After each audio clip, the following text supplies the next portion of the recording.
ओम अज्ञानतिमिरन्धस्य ज्ञानाञ्जनशलाकया चक्षुरुन्मीलितं येन तस्मै श्रीगुरुवे नमः। नमो ओं विष्णुपदाय कृष्णपृष्ठाय भूतले श्रीमते भक्तिवेदान्तस्वामिन् इति नामिने।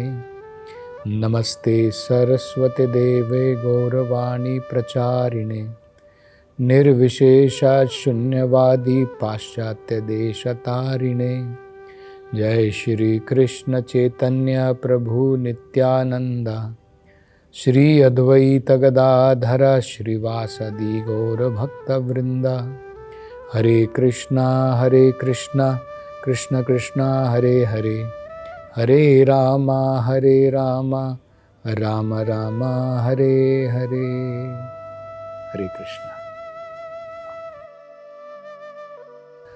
तो भगवान की लीलाएं हम वर्णन कर रहे थे गोकुल धाम में, और अब गोकुल के वासी योजना बना रहे हैं गोकुल धाम छोड़ करके वृंदावन जाने के लिए।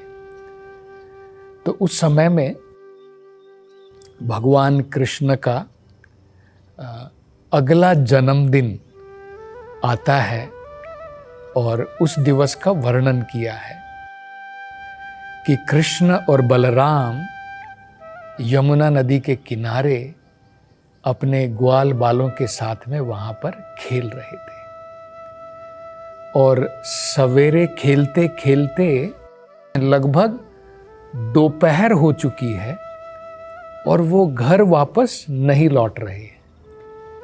इतने खेल में वो मग्न हैं कि खाना पीना भूल करके भी वो वापस घर नहीं लौट पा रहे। तो सबसे पहले उनको बुलाने के लिए माता रोहिणी जाती है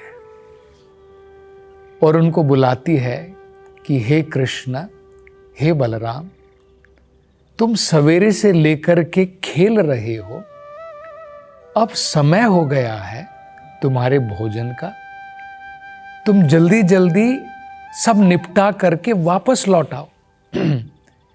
लेकिन बहुत बार कहने के बाद भी कृष्ण और बलराम अपने खेल में, अपने दोस्तों के साथ में इतने मग्न थे कि उन्होंने माता रोहिणी की बात सुनी भी नहीं।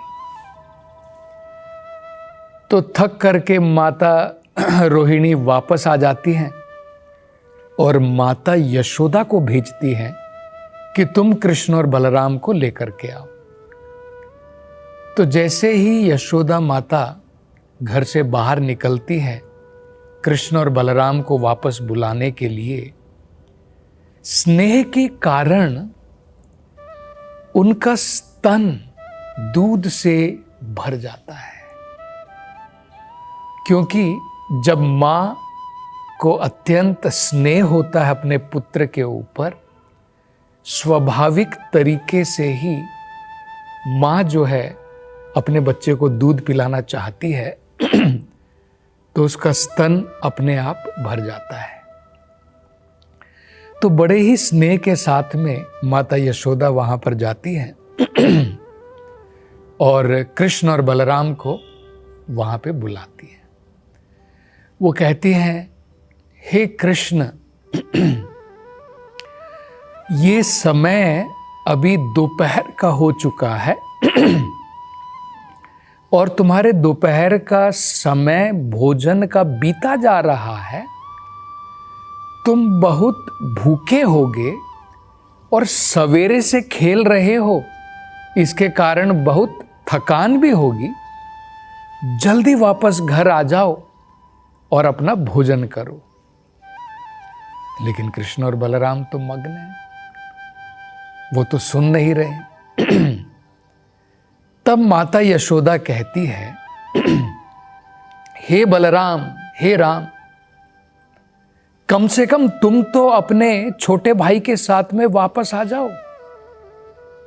सवेरे से तुम वहां पर खेल रहे हो और भोजन का समय हो चुका है। तुम्हारे पिताजी नंद बाबा ने भी भोजन नहीं खाया है। वो तुम्हारी प्रतीक्षा कर रहे हैं। तुम्हारे वापस आने के बाद में ही वो भोजन करेंगे। तो जल्दी अपने भाई के साथ में वापस लौट आओ। तो जब माता यशोदा ने कहा कि नंद बाबा ने भी अभी तक भोजन नहीं खाया है, तो तुरंत कृष्ण और बलराम ने निश्चय किया कि हम वापस घर लौट आएंगे। तो जब कृष्णा खेल छोड़ करके वापस घर की तरफ चलने लगे, तो जो उनके मित्र थे, जो ग्वाल बाले के साथ, जिनके साथ में वो खेल रहे थे, वो बड़े रुष्ट हो गए और आपस में बातें करने लगे और एक दूसरे से कहने लगे कि ये तो ठीक नहीं है। अभी जब खेल का सबसे महत्वपूर्ण समय आया है, कुछ निर्णय करने का, जब हमारा खेल बिल्कुल चरम सीमा पर है, अब कृष्ण जो है हमें छोड़ करके जा रहा है, ये खेल को छोड़ करके जा रहा है।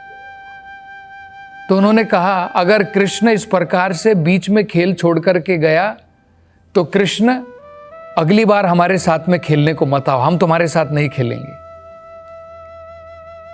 तो अब कृष्ण जो है घबरा गए कि भाई अगर मैं वापस घर लौट गया तो ये बालक मेरे साथ खेलेंगे नहीं। अब तो कृष्ण जो है घर की तरफ लौट रहे थे और जैसे ही बालकों ने ये धमकी दी कि अगर तुम हमारे साथ में अभी बीच में खेल छोड़ करके गए तो अगली बार हमारे साथ में खेलने को मत आओ, तो ये सुनकर के कृष्ण वापस लौटने लगे मित्रों के पास।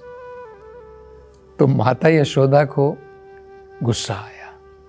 सबसे पहले तो उन्होंने भगवान के जो मित्र थे, ग्वाल बाले थे, उनको अच्छे से डांट फटकार लगाई और बाद में कृष्ण से कहा, कृष्ण तुम क्या आवारा हो कि तुम्हारा कोई घर नहीं है, कि तुम सारे दिन गलियों में खेलते रहोगे, मानो जैसे तुम्हारा कोई घर बार ही नहीं है। तो जब माता ने इस प्रकार से डांटा, तब कृष्ण और बलराम जो है वहाँ पर सब कुछ छोड़ करके अब माता यशोदा के साथ में घर में आना चाहते हैं। तो माता यशोदा ने उनको याद दिलाया, आज तुम्हारा जन्म दिवस है, तुम इतने थक गए हो और शरीर के ऊपर इतनी धूल जम गई है।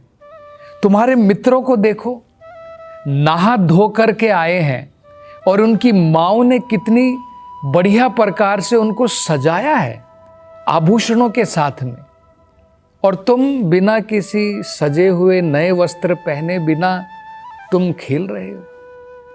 तो तुरंत वापस घर आओ, स्नान करो, और आज तुम्हारा जन्म दिवस है। आज ब्राह्मणों को हमने घर में बुलाया है, तो पूजा आदि होने के पश्चात उनको तुम्हें गायें दान में देनी है।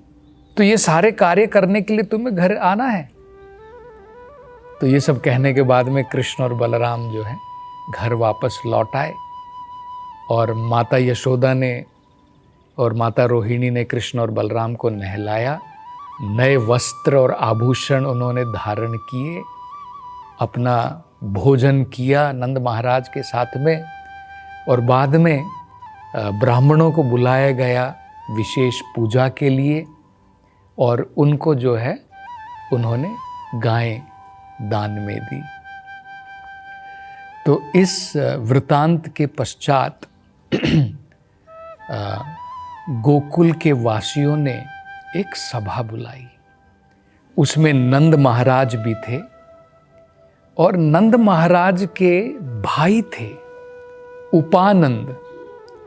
उपानंद के बारे में बताया जाता है कि बड़े अनुभवी थे और उनको ज्ञान था, ज्ञानी पुरुष थे, और महत्वपूर्ण ये था कि उनको दुनिया का अनुभव था। तो वो संबोधित करते हुए सभा को कहते हैं कि हे गोकुल वासियों, जैसा हम जानते हैं कि गोकुल में अनेकों प्रकार के असुर, जो कंस के असुर भेजे हुए हैं, यहां पर आकर के अशांति फैला रहे हैं और खासकर वो छोटे बच्चों को मारना चाहते हैं कंस के आदेश पर। जैसा हम सबने देखा है कि सबसे पहले पूतना राक्षसी आई। वो तो भगवान हरि की कृपा थी कि हमारा बच्चा बिल्कुल सुरक्षित रहा और उस राक्षसी का वध हो गया। पूतना के बाद में हमें भूलना नहीं चाहिए कि तृणावृता, जो एक घोर आंधी के रूप में आया था, बवंडर के रूप में आया था, हमारे बालक को, कृष्ण को उठा करके आकाश तक लेकर के गया था। लेकिन भगवान हरि की कृपा से वो दानव भी जो है, वो राक्षस भी आसमान से गिरा और उसका भी जो है पतन हो गया और हमारा बालक सुरक्षित रहा। और वो कहते हैं अभी थोड़े दिनों पहले ही हम सबने अपनी आंखों से देखा कि नंद बाबा के आंगन के पास में जो ये 2 अर्जुन के वृक्ष खड़े थे, कितनी जोर से वो धरती के ऊपर गिरे, लेकिन भगवान हरि की कृपा से हमारा बालक जो है कृष्ण तभी भी सुरक्षित रहा। तो मेरा तो यही मत है कि अब गोकुल असुरक्षित स्थान हो गया है, खासकर बालकों के लिए। तो मैं कहता हूं कि हमें देर नहीं करनी चाहिए, हमें तुरंत यहां से निकल जाना चाहिए किसी सुरक्षित स्थान की तरफ। और मेरे अनुसार हमें वृंदावन धाम जाना चाहिए। जो वृंदावन का जो वन है वो हमारे लिए अत्यंत उपयुक्त है, क्योंकि वहां पर जंगल भी है और वहां पर गोवर्धन पर्वत भी है, पास में यमुना नदी भी है। तो हमारे लिए, हमारी गाय के लिए, बछड़ों के लिए बहुत ही उपयुक्त स्थान है और हमें लगता है कि वो सुरक्षित स्थान है। बिना देर किए हुए हमें उस तरफ जाना चाहिए। तो जब उपानंदा ने इस प्रकार की बात कही तो नंद महाराज और बाकी जो गोकुलवासी थे सबने सहमति जताई और उन्होंने कहा कि आप ठीक कह रहे हैं, हमें बिना समय खोए हुए तुरंत यहाँ से निकल जाना चाहिए। तो उन्होंने योजना बनाई और उसके अनुसार अपनी सारे घर के सामान को गाड़ियों में, जो बैलगाड़ी थी उसमें जो है रखना प्रारंभ किया। घर के जितने भी बर्तन थे, घर के जितने भी कुर्सी, मेज, जो भी सामान था, उन्होंने जो है गाड़ियों में रखना प्रारंभ किया। और स्त्रियों के लिए, वृद्ध लोगों के लिए और बालकों के लिए बैठने की व्यवस्था की अलग अलग गाड़ियों में। और जो ये वयस्क गोकुलवासी थे जो वहाँ पर नंद महाराज के साथ में थे और उपानंद जी के साथ में थे, उन सब ने अपने अपने तीर कमान धारण कर लिए। तो आगे जो है उन्होंने निर्णय लिया कि आगे आगे हमारी गाय, हमारे बैल, हमारे बछड़े वो आगे रहेंगे और हम चारों तरफ से इसकी सुरक्षा करेंगे। हम जो है अपने तीर कमान के साथ में चारों तरफ से इसको घेर करके आगे चलते रहेंगे और स्त्रियां और वृद्ध पुरुष और बालक जो हैं वो सब गाड़ी में बैठे रहेंगे और इस प्रकार से हम अपना सामान लेकर के जाएंगे। तो इस प्रकार से उन्होंने जो है बड़े ही उत्साह के साथ में और नगाड़े और दुंदुभी के साथ में अपनी वृंदावन की यात्रा प्रारंभ की। अब वो जो है अपना स्थान बदलना चाहते हैं, स्थानांतरण करना चाहते हैं गोकुल से वृंदावन तक। तो अपनी सारी गाड़ियों में उन्होंने अपना सामान ले लिया। चारों तरफ से ये वयस्क जो है ग्वाल लोग जो है अपनी तीर कमान लेकर के तैयार थे सुरक्षित स्थान पर ले जाने के लिए, और उनकी गाड़ियां जो है वृंदावन की तरफ चलने लगी। बहुत जल्द वो वृंदावन तक पहुंच गए और उन्होंने अपनी सारी गाड़ियां एक गोलाकार के आकार में वहाँ पर जो है अस्थायी रूप से टेम्परेरीली खड़ी कर दी। और उस समय में जल्द में उन्होंने जो है वहाँ पर अस्थायी अपने घर का निर्माण किया और अपने सामानों को सबको जो है वहाँ पर अंदर रखा। और बताया जाता है कि इस यात्रा के समय में गोपियाँ, माता यशोदा और रोहिणी बहुत सुंदर तरीके से सज करके बैलगाड़ी में बैठ करके जब वो यात्रा कर रही थी तो भगवान की लीलाओं का वर्णन शुरू था, भगवान की लीलाओं का गान वो कर रही थी। और वृंदावन धाम आने के बाद गोवर्धन पर्वत, यमुना नदी देख करके सब बड़े प्रसन्न थे। और खासकर कृष्ण और बलराम जब उन्होंने गोवर्धन पर्वत को देखा, जब उन्होंने वृंदावन धाम को देखा, जब यमुना नदी को देखा तो अत्यंत संतुष्ट थे, बड़े प्रसन्न थे। तो अब वो जो है वृंदावन में वास करने लगे। तो इसके आगे भगवान की लीला वहाँ पर क्या हुई उसका वर्णन हम अगली कथा में करेंगे। हरे कृष्णा।